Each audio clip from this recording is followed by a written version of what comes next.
Okay. Thank you very much, ladies and gentlemen of the press. Before I go into the issues which are subject matter of this press briefing, I want to take this opportunity to announce to you that the MDC is appointed another vice president to fill the vacancy left by Vice President Dr. Kupe, and the person filling the vacancy is Senator Chief Ndlovu from Kai. He is a senator for Matabeleland North, and also he is a businessman doing business in South Africa.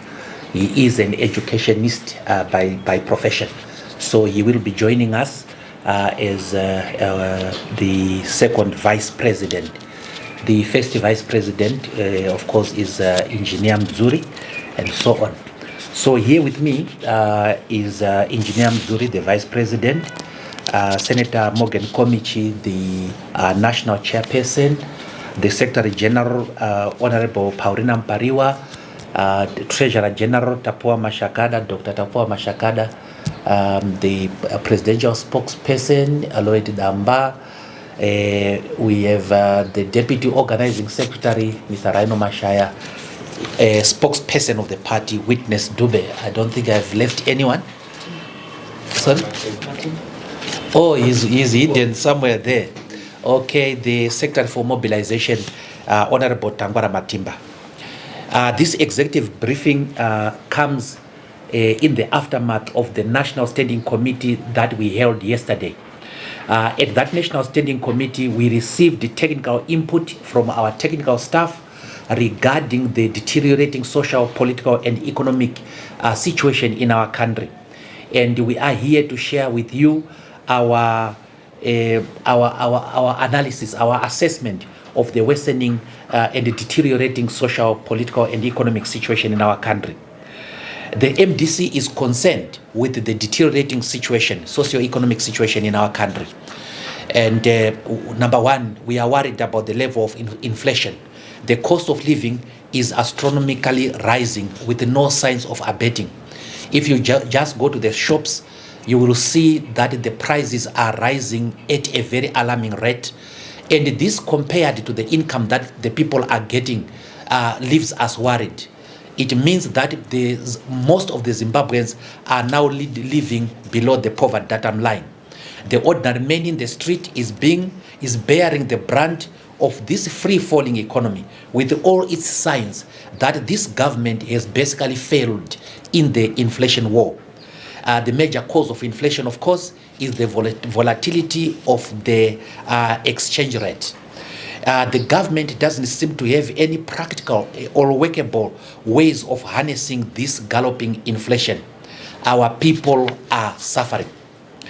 The second problem that we have identified is the exchange rate. The parallel exchange rate, the parallel market exchange rate is now standing at 1:450. As compared to 1:168 of the auction rate. And this rising parallel market rate has created value chain inflationary pressures.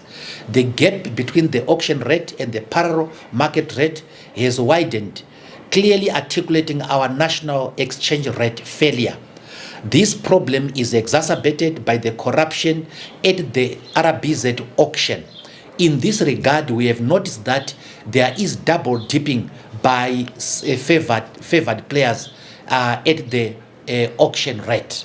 So these people, the people at the auction rate, those who are favored, are in fact double dipping. But our worry is that Zimbabwe is basically 4 exchange rates: the interbank rate, the auction rate, the retail rate, and the parallel market rate. And this is not well for our economy. The third issue we want to talk about is social protection. there is basically absence of social protection in our country. The most graphic portrayal of our failing economy is the degeneration of social protection, which has left many pensioners condemned to receiving paltry tokens that they can barely survive on. We have seen an erosion of the pensions, erosion of the salaries, and the basic collapse of few social safety nets that were available. The social safety nets have no meaning because of inflation. This brings us to the plight of the civil servants. It is common cause that the plight of the civil servants has been worsened by the government payment of salaries in local currency, which is far below, which salaries are far below the poverty bottom line. This has impoverished many civil servants, including nurses and teachers, who in turn have to turn on society for cushions in order to sustain themselves. We call upon the government to pay civil servants in United States dollars. This problem is not only peculiar to civil servants, it goes also to public servants, who include people who are in the security sector, the army, the police, and the prisons, and so on. It also goes to the private sector employees who are being paid in local currency. What that means also is that wage determination in the private sector, particularly wage sector where we have unionized labor, is through collective bargaining, and that collective bargaining has lost all efficacy because of the deteriorating economic situation. Dollarization, which is point number 5. Without equivocation, the market is dollarized, and there is absolutely no need for the government to ignore this fact. Unfortunately, the economy is no longer in the hands of the government because of its intransigence. It has failed to fully move towards dollarization. But yet, by paying some of the salaries for civil servants in US dollars, the government is tacitly accepting the loss of value of the local currency. We need to acknowledge here that there are shops and services that are refusing to accept payment in local currency. And the irony of it is that some of these businesses are owned by people who are in government. Number 6, the level of unemployment. Zimbabwe has one of the highest unemployment rates in the world. The youths, college students, college graduates are roaming the street jobless, and the government is doing nothing in terms of real employment creation, despite its promises that it is going to create jobs. This is a ticking social bomb, a ticking time bomb, and we are going to witness a lot of social disharmony as a result of this. Zimbabwe has experienced very poor rains in the last season. People are facing starvation. It is critical that the government intervenes in this regard to ensure food security for our people. But we want to caution here that the food distribution must be completely depoliticized, and every Zimbabwean must have access to food, irrespective of place of origin, irrespective of political affiliation. So the government has to make sure that people have enough food. It is also to make sure that that the distribution is fair. We call upon the international community to intervene in this regard and bring their agencies for the usual help that they have given to our people. We are forever grateful. But they also have to make sure that the distribution reach the intended beneficiaries. Our public transport system has basically collapsed. The government has shut out private players. And it is very unfortunate that in this day and age of our independence, our people still waste a lot of time waiting for transport. So a lot of productive time is left. And we have seen that the government's monopolization of the public transport system is problematic. The government is failing to provide for adequate transport. But not only is the government failing to provide for adequate transport, in trying to enforce the monopoly, there is a lot of police brutality that has now emerged. There are a lot of human rights abuses that are now happening. Just a few days ago in Mutare, a police officer threw spikes at a moving combi, and I think it resulted in the death of about 6 Zimbabweans. And we have received information of people who are being harassed, commuters who are being harassed by the police. And in enforcing this monopoly again, the police has adopted an omnibus approach. The moment they see more than 4 people in a car, they don't care whether it's family and so on. They are just arresting the drivers. This is contributing to the delays of workers to go to work, and this is contributing to the deterioration of the productivity of these workers. We demand that the transport system, the public transport system, must be made more efficient. The government must acquire more buses. The government must resuscitate the train system so that our commuters get transport. On top of that, the public transport system must be opened to other players, including the players in the private sector. All that we have said is a cause of concern to us as the MDC. We still maintain that the Zimbabwean problems, the problems that Zimbabweans are facing, the socio-political and economic problems, can be resolved through a system of dialogue. We therefore call upon the government to make sure that there is dialogue.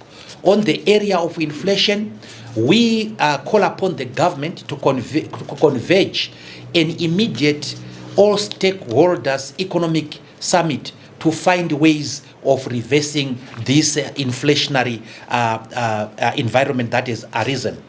The purpose of dialogue, ladies and gentlemen, is not, as others have said, in order for us to share executive power with the government.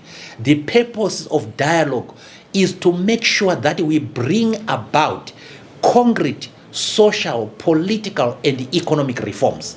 Zimbabwe is bleeding. Zimbabweans are suffering. Of course, one of the causes of inflation are things that are outside the control of government. But there are such as the Russian-Ukraine war. It has had far-reaching consequences to the globe, including this part of the world. But there are things that are within government control. The issue of corruption, the issue of the ability to have a workable system of allocation of foreign currency, the auction system that we have adopted. It must be a workable system, and it must be rid of corruption and favoritism. So there are many things that are within the control of this government that it has failed to do. So because it has failed to do these things, we foresee a deterioration in the economic situation in this country. We see a deterioration, an exacerbation of debilitating poverty and want within this country. And we also foresee the possibility of political disharmony in this country. And we have to arrest this by going back together on the table and deciding the fate of this country together. We call upon this country, we call upon the government, we call upon President Mnangagwa to heed our call for national dialogue to deal with these socio-political and economic problems. I thank you. Thank you, guys. If you have any questions, please raise your hands. I'm only going to allow 2 rounds of questions. Number one. And last one, okay, you can answer. Okay, Samuel Chagawara from Open Party. Senator Mwonzora, what issues will dialogue address that platform such as Parliament has failed to address? I've heard yourself specifically and Senator Komich raising pertinent motions in the Senate chamber. So what other issues will dialogue resolve that platform such as Parliament have failed to work on? And the other question is, as a government in waiting, what would you better in terms of resolving transport challenges? Okay.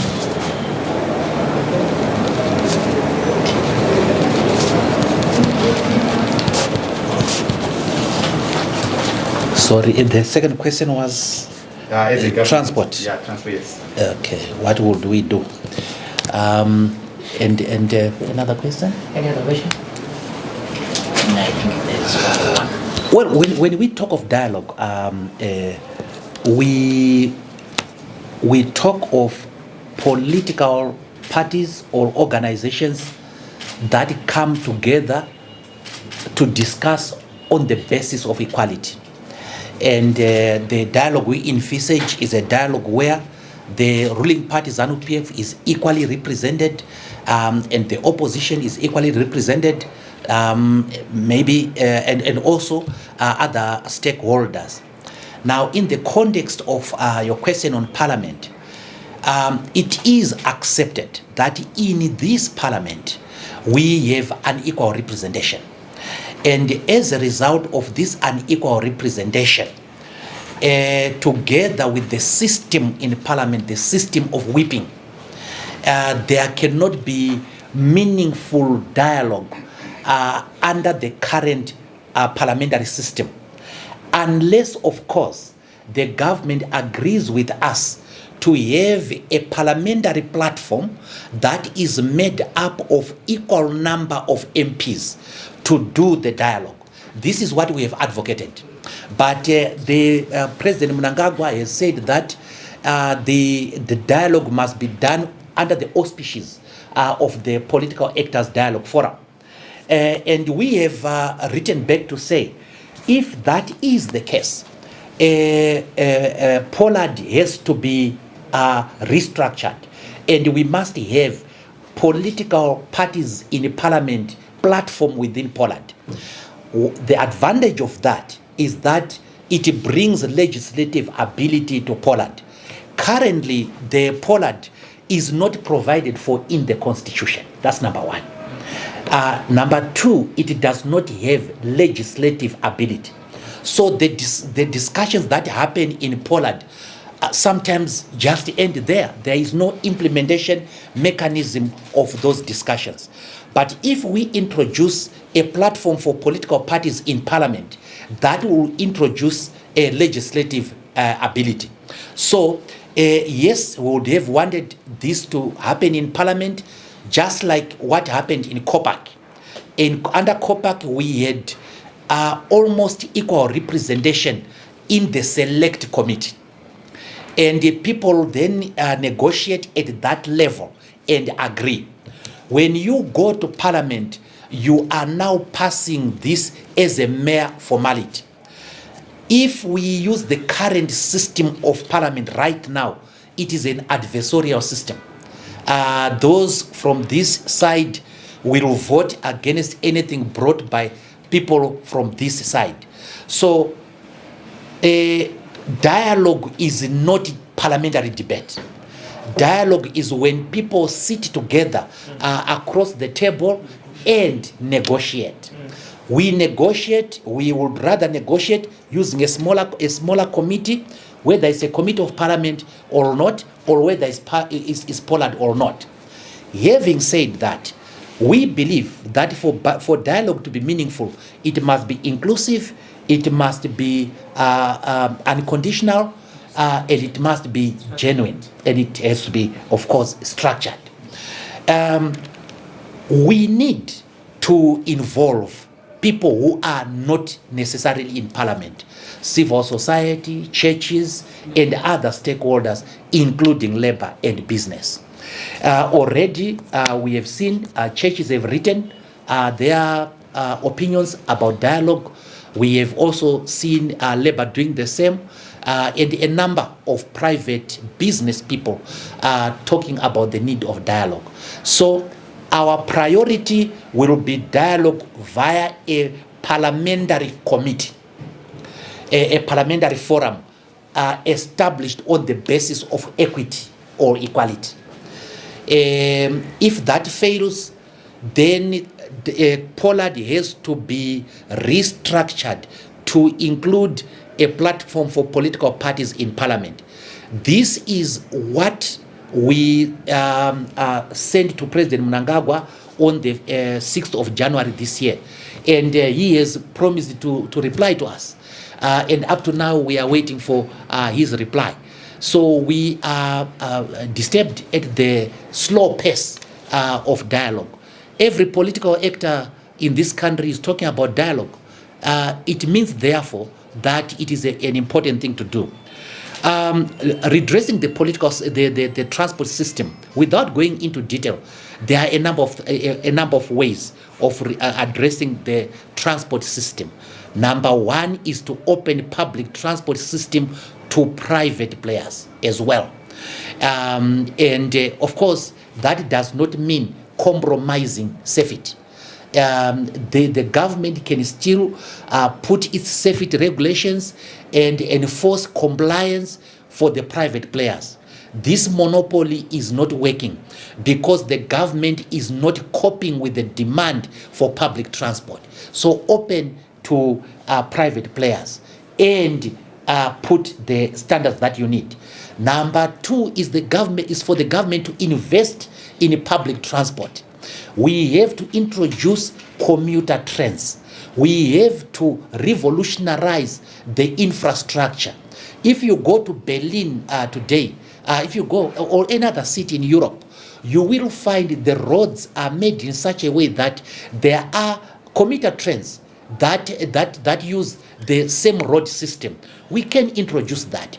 We can also introduce, make sure that we increase the amount of trains that commute between cities and so on. So those are some of the things that we need to do. We need to call for investment within the transport system. And of course, in order for us to attract investment, we have to reduce the country risk factor. We have to make sure that the investors are assured of the security of their investment, and that we create the necessary political environment conducive for investment. I have an economic guru with me, Dr. Mashakada. You may want to add on that. You have nailed it. So far, you have nailed it. Thank you, President. VP, on that, you may want to add something. Yeah, on transport, the real. You know, he's an engineer. You know. Yes. On transport, there is real serious need to take all the nodal points where we have high traffic, like Chitumbiza Harare, Norton Harare. I feel certain nodal points, then you design your system such that there are specific transport models that meet the demand of that system. There's also need to have an internal system that commutes. So you want to cross town, just crossing town and going around. That shouldn't be difficult because you use the roads as the president has said. But there is no will in government to do this. If you look at the Rhodesia days, they had a system which is similar to Europe. And right now they've taken over Zupco. That could be done if they could invest in that and allow certain pensions and other things to invest. Because without savings, reasonable savings that you use to support this transport system as capitalization, you go nowhere. Now, what the president just went through on the economy makes it even more difficult for anyone to come and invest. And going back to the dialogue aspect, it's more to talk about the unfinished business of the political understanding and having a common goal of nationalists to say, what do we really want to see happening in Zimbabwe? Once we do that, we have a common vision, then we can go down and come back to doing the roads. It won't work alone with the way the government is doing. It's working solo. If I give you an example of Rwanda, governance is that when a party wins an election, the Speaker of Parliament comes from the opposition. Even if there is no opposition, it has to come from someone who is not in the ruling party. Then the Prime Minister is appointed by the President, but is also an outsider. So they advise each other so that they work together. And their councillors are not politicized. So the common agenda of a country is not based on political following only, it's based on the national understanding of delivering the political, social, and economic goods, which brings us back to the crisis of transport. And what the government is doing is not treating its citizens properly by making them suffer with with arresting everyone when they have even nothing in their pockets. And that should stop. It should stop. In fact, this brings us to some of the things that we discussed in the National Standing Committee. We are so displeased by the deteriorating social, economic situation in this country, the endemic poverty that is there, and the insensitivity of government. While we are pursuing dialogue, we also are looking at other methods of putting pressure on government, and this includes, of course, peaceful demonstrations. You may hear us in the not so distant future calling for peaceful mass protests against the insensitivity of government. The aim of the peaceful protests is not regime change. The aim is to push government into positive action. So we talked about that, and it is on the table. Okay. Could I start from Ms. Day? So you mentioned about peaceful protests. I hear that there's a... Tagwire, are you related? Not okay. No, I'd already thought that I was looking at a millionaire. Okay. Yes. Okay, my question is, you mentioned about peaceful protests that you are saying that will push government maybe to improvise what's happening in Zimbabwe. We hear that there is NASO and the unions, trade unions, they are pushing for a protest in the near future, maybe this week or this coming week. So as a Monday, so as a political party that advocates for the citizens, do you support that move, or do you condone, or do you agree with the protest that the citizens are advocating this amount? Okay. Yeah, Senator Mwonzora, last time that you updated the press, there was talk with regards to a post-mortem. There is a by-election, councillors, I think in Chitungwi, maybe in Rusape. Is that analysis been taken, and what are you going to do different if you are participating in this by-election? Anyone else? No one. Okay. Sasa from ZTN. Maybe if you could just give us a brief on the roadmap to the Congress, and maybe talk about if all posts are up for grabs. What do you want me to say, Sasa? You want me to say the president is out of bounds? No. Okay. The ZINASO and their colleagues who have called for mass protest next week are Zimbabwean people. and they are protected in terms of the Constitution. The Constitution that we wrote, the Constitution that we were party to drafting, gives the Zimbabweans the right to peacefully protest as a way of putting pressure on government. So as long as people are Zimbabweans and as long as people have issues, they have the right to demonstrate. And if the reason for their demonstration is the deterioration in the economic situation, one cannot say that that cause is unreasonable. It is reasonable. So we support the right of every Zimbabwean to exercise their constitutional right, including the right to demonstrate, in order to force the government, as I say, into positive action. I was reading one of the newspapers where they said that the president was unhappy about the rising prices. Well, unfortunately, he is the president and he must go beyond being unhappy. He has the executive power to do something about it. And we want solutions from him. We don't want lamentations from the president.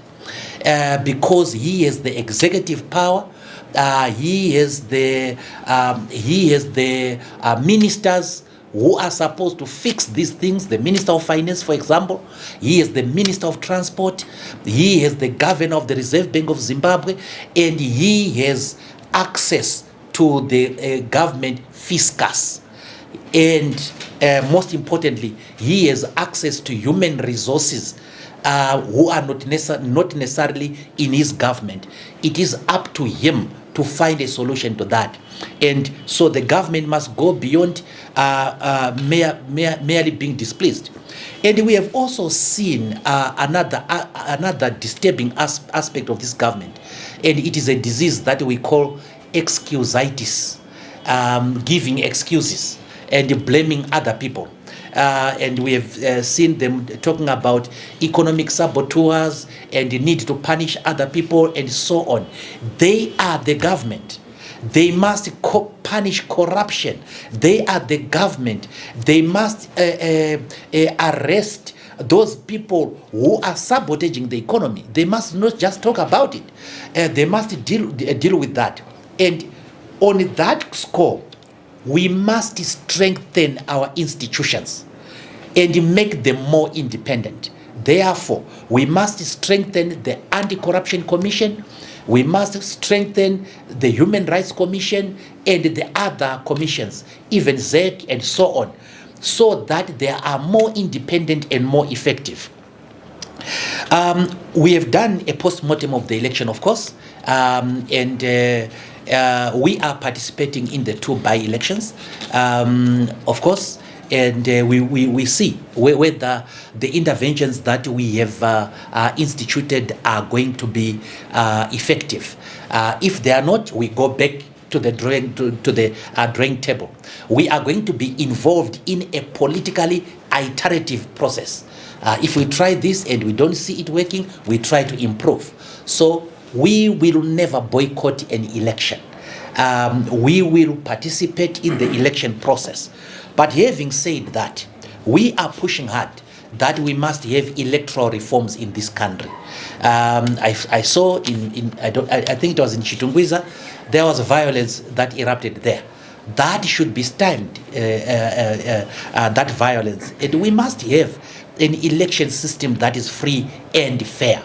And the government is duty bound to make sure that it provides for that election atmosphere. Congress, yes, we are going to Congress. And we, as the MDC, are a party that is well established, and it has well established systems, including the systems of leadership determination.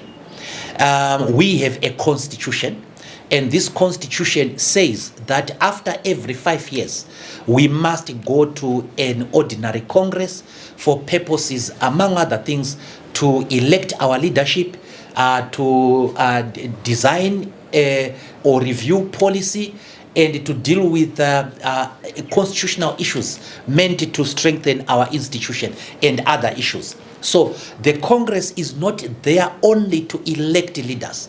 It is there to deal with other issues that make this organization grow and so on. So we are going to have this Congress hopefully by the end of June. And yesterday, the Standing Committee set and reviewed the roadmap that was brought by the National Chairman, Senator Komichi, that was putting the Congress on 2 July, which would be the weekend following the end of June.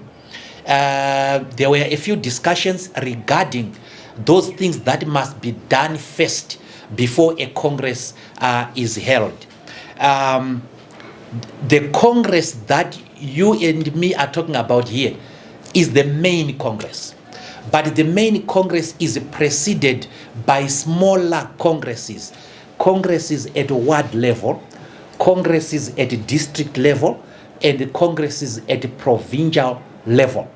And we have said, as the Standing Committee, that the leadership of the party must be democratically elected at every level. So we are going to have these smaller congresses. Then we end up with the provincial congresses. At the provincial congresses, if we maintain the current system, there will be nominations for leaders of the Standing Committee, including the presidency. There are positions in terms of the Constitution that will be elected positions, and we don't intend to vary the Constitution. If we are to vary the Constitution, it will not apply on this Congress. It will apply on the next Congress. So we are a democratic party. Every position is up for contest. We are very serious about legitimacy. A president of this party must be an elected individual, elected by the membership. And we are going to give the membership the opportunity to elect their leaders. It is up to the membership, it is up to the individual leaders to decide what positions they want to contest. We see, of course, that the press has taken on itself to announce on behalf of the leaders what they are going to contest for. These leaders are going to make their decisions when the time comes. And it's not even up to them even. The system within the MDC is that you can only be a candidate if you receive a valid nomination. So the leaders don't nominate themselves. It is the provinces that are going to nominate these leaders.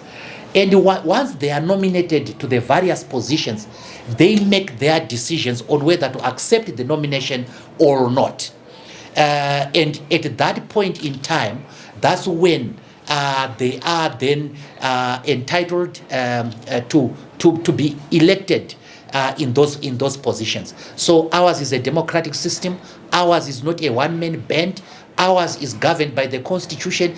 Ours is a democracy. And whoever emerges as the leader at a Congress is the legitimate leader of our party. We don't deal with the leadership in any other way. I want to comment on the by-election. The by-election, yes. I just want to point out something on by-elections. Yes, we have done our introspection. There is need to really look at by-elections as by-elections. There is only 1 year left. The citizens have not much appetite to vote. And we might not get the best barometer by these coming by-elections. And what we've seen is we have to explain ourselves to the community on what has transpired. We remain resolute as MDC, which is the main opposition party, which started in 1999 and never waived. We are not going to be waived by anything that goes outside the constitutional dictates of MDC. In any country, there are ups and downs. This could be a down, we can go up, but people in a political system have to work towards a winning year. You don't always win. Sometimes you go down, sometimes you go up. So on our introspection and our consultations, we seem to see that there are a few areas we need to work on, and the time has been too short to really get all the corrections done in terms of our discussions with the public. But I can assure you that come 2023, we might have changed the atmosphere and do something different. So by a by-election, I want to say, as far as I'm concerned, it's not a real barometer. And also, I want to plead with you journalists to insist that there is debate. There is no debate on candidates, even to show what they've done. If you go into Harare, I saw some of the councillors whom we've worked with who were so corrupt. They were really caught on corruption, but they were re-elected, which means even the public doesn't know that these people have really done corruption. They don't want to accept that they've done corruption. So our election system is lacking a debate. This is what we talk about, dialogue, understanding that a candidate must be worth the salt of representing people. But a lot of people just go as a group, and that group you don't even know the people, and you say, we are going as a group, and you do nothing for the people. Thank you very much. Maybe I need to add one thing, sorry, spokesperson.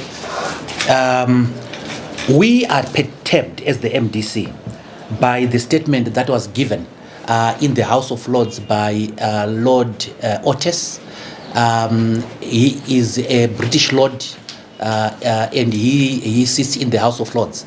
And the Lord Otis uttered something to the effect that the MDCT is sponsored by ZANU-PF. That statement is false, and we condemn it because the dear Lord Otis did not do his research. Had he done his research, he would have noticed that the MDCT is a party that has the second highest number of seats in the Parliament of Zimbabwe as things stand. And he would have known that in Zimbabwe we have a statute called the Political Parties Finances Act, in terms of which political parties access public funds from the taxpayer, sponsored by the taxpayer.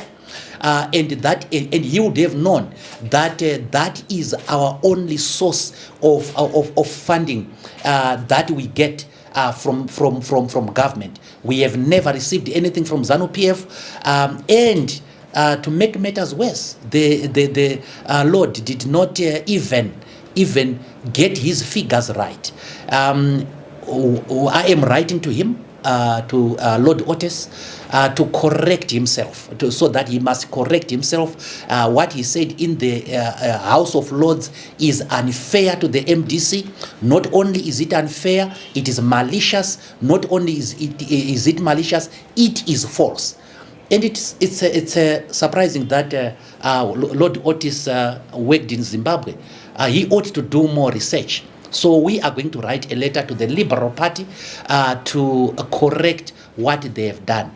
The MDC is an independent party with a clear vision of its own and a clear vision for Zimbabwe. The fact that we have chosen the politics of rational disputation, the politics of being not unnecessarily confrontational, does not mean that we are an appendage of anybody. We are an independent party, and to Lord Otis, we are going to write the letter. It's something that I'd overlooked when I gave my presentation. Thank you. Thank you so much. I think we've come to the end of our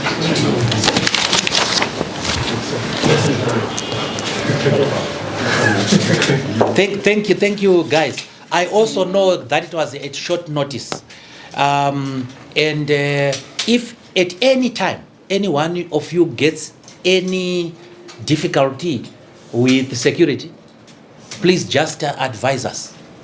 Please. Thank you. Yes, Yes, yes. Yeah, because I saw you earlier on. Yes, you are most welcome at Harvest House. We are sorry if anyone was Yes, inconvenienced to come here, and that should not happen. Sure, We thank are you very so sorry much. and take this apology genuinely. Thank you.